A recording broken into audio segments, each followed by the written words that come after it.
అక్కడ కౌరవ సభలో ద్రౌపదిని అవమానించినట్టుగా ఇక్కడ జగన్మోహన్ రెడ్డి గారి పరిపాలనలో చట్టసభలో అసెంబ్లీలో నన్ను కూడా నా శీలం మీద నిందలేశారు, నన్ను వ్యక్తిత్వ హననం చేశారు, నన్ను చాలా ఘోరంగా అవమానించారంటూ ఆమె ఒక పచ్చి అబద్ధం మాట్లాడారు.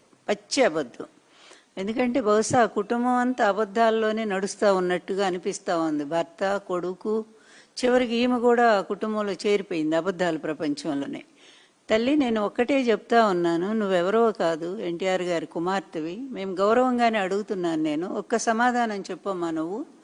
నిన్ను చట్టసభ అంటే శాసనసభలో ఎవరైనా అవమానం చేశారా? అది ఒక్కసారి మీరు నిరూపించగలరా? ఎందుకంటే ఇప్పుడు మీ ప్రభుత్వమే ఉంది కదా, ఈ ప్రభుత్వం మరి రికార్డులన్నీ ఉంటాయి, అసెంబ్లీ రికార్డులన్నీ కూడా. వాటన్నిటిని కూడా బయటికి తీయించి పరిశీలిస్తే మిమ్మల్ని అవమానం చేశారో లేదో అనేది చాలా స్పష్టంగా అందరికీ తెలుస్తుంది. ఈ విధంగా మీకు మీరే ఒక సానుభూతిని క్రియేట్ చేసుకోవటానికి ప్రయత్నం చేస్తే అది నమ్మటానికి ఎవరు సిద్ధంగా లేరనే సత్యాన్ని కూడా మీరు గ్రహించాల. ఎందుకు ఊరికే నోరు ఉంది కదా అని చెప్పి అబద్ధాలు ప్రచారం చేయటం ఎందుకమ్మా? నువ్వు ఎన్టీఆర్ కూతురు అనే సంగతి నువ్వు మర్చిపోబాక. అది చంద్రబాబు లోకేష్ వాళ్ళిద్దరు మాత్రం అబద్ధాలకి ఒక పేటెంట్ లాగా అయిపోయారు. ఇప్పుడు ఆ కోవలో నువ్వు కూడా చేరుతా ఉన్నావని తెలుస్తూ ఉంది. అదొక్కసారి ఆ రికార్డులను పరిశీలిస్తే వాస్తవం ఏంటనేది బయటకు వస్తుంది. నిజానికి నీ వ్యక్తిత్వాన్ని, నీ క్యారెక్టర్ మీద నిందల్ని ఈ ఊరు వాడ మొత్తం ప్రచారం చేసింది నీ కొడుకు, నీ భర్త. నువ్వు ఫస్ట్ ఎవరిని నియంత్రించాలా? నువ్వెవరిని నిందించాలా? వాళ్ళని ఆపాలా? రాజకీయ ప్రయోజనాల కోసం నన్ను తీసుకెళ్లి బజార్లో పెడతారా అని చెప్పి వాళ్ళని నీ కొడుకు 4 తన్నులు తన్నాల, 4 దెబ్బలేయాల.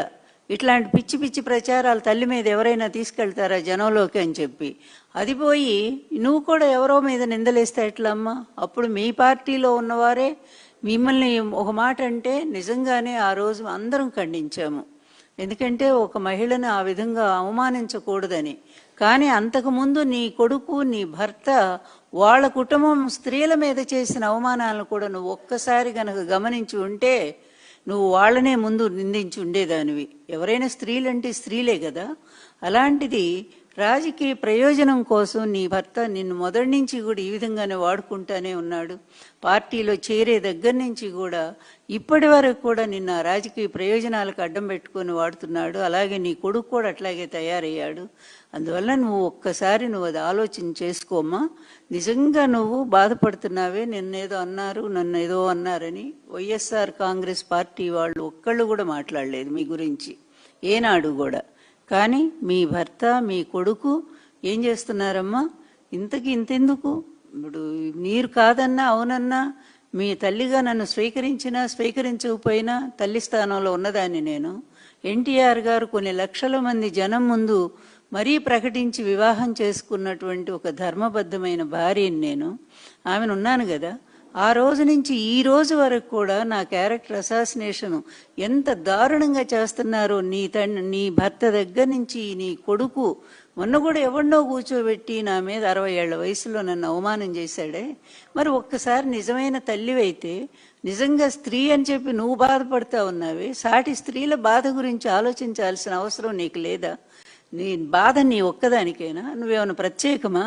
మేమంతా స్త్రీలం కాదా? మేమంతా కూడా పెద్ద కుటుంబాల్లో ఉన్నవాళ్ళం కాదా? మేమంతా ధర్మ మార్గంలో నడిచేవాళ్ళం కాదా?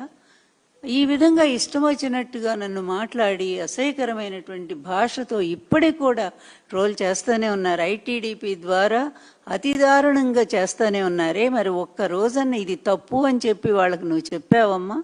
ఇంతెందుకు? రాష్ట్రంలో మహిళల మీద జరుగుతున్న అన్యాయాలు, అతి దారుణమైన అన్యాయాలు, ఈ తెలుగుదేశం పార్టీ, అందులో నీ భర్త చంద్రబాబు నాయుడు గారు ముఖ్యమంత్రిగా ఉన్న ఈ సమయంలో, అలాగే నీ కొడుకు ప్రకటించబడినటువంటి ఒక ముఖ్యమంత్రిగా పరిపాలన చేస్తున్నటువంటి ఈ రాష్ట్రంలో ఇప్పటి వరకు కొన్ని 100 మంది మహిళల మీద అత్యాచారాలు, అఘాయిత్యాలు, అదేవిధంగా వాళ్ళ మీద దారుణంగా అవమానించటాలు, ఆఖరు బట్టలు తీసి రోడ్డు మీద మీ తెలుగుదేశం వాళ్ళు కొడతా ఉంటే ఇంతవరకు ఒక్కళ్ళన్నా నీ భర్త కానీ నీ కొడుకు కానీ వాళ్ళు ఇది తప్పు, ఇలా చేయకూడదని వాళ్ళ మీద కేసులు పెట్టించారా? ఒక్కడినన్నా అరెస్ట్ చేయించారా? పసి కోనలే మైనర్ తేలినటువంటి చిన్న చిన్న బిడ్డల మీద అత్యాచారాలు చేసి చంపేశారే, వాళ్ళు అసలు వాళ్ళ మీద కేసు ఎక్కడైనా ఉందా? ఏమ్మా భువనేశ్వరి, ఒక్కసారన్నా నీకు ఈ మహిళల బాధ గోడు వినిపించదా? వాళ్ళు చిన్నవాళ్ళు, నీ స్థాయి అంత ధనవంతులు కాకపోవచ్చు, మీలాగా ఓ పెద్ద మహానుభావుడైన ఎన్టీఆర్ కూతురు కాకపోవచ్చు, కానీ ఆ తల్లిదండ్రులకు పుట్టినటువంటి ఆ సంతానాన్ని వాళ్ళు అపురూపంగా పెంచుకుంటారు కదా. ఆడబిడ్డల్ని ఎంతో మర్యాదగా ఉండాలని కోరుకుంటారు కదా. ప్రతి ఆడబిడ్డ మర్యాదే కోరుకుంటుంది.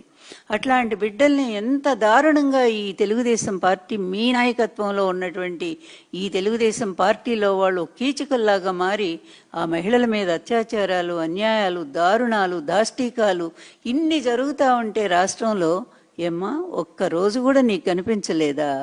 నీకు ఎవరో ఎప్పుడో, అది కూడా మీ పార్టీలో ఉన్నప్పుడు ఒకరు అన్నారని అది ఇప్పటి వరకు కూడా ఇన్ని సంవత్సరాలు లాగుతూనే ఉన్నారే, అది ఇప్పుడు నువ్వు కూడా అదేగా లాగుతున్నావు.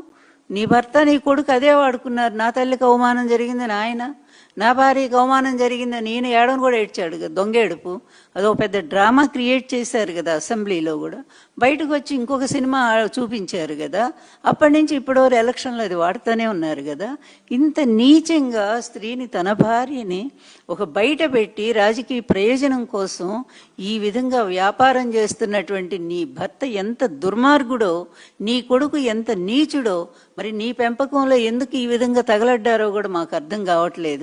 అంత నీచంగా బిహేవ్ చేస్తూ ఆడవాళ్ల మీద కనీస గౌరవం లేనటువంటి నీ భర్త, నీ కొడుకుని దండించాల్సింది పోయి నీకేదో జరిగిందని చెప్పి ఇప్పుడు వచ్చి బయట మాట్లాడుతూ ఉంటావా?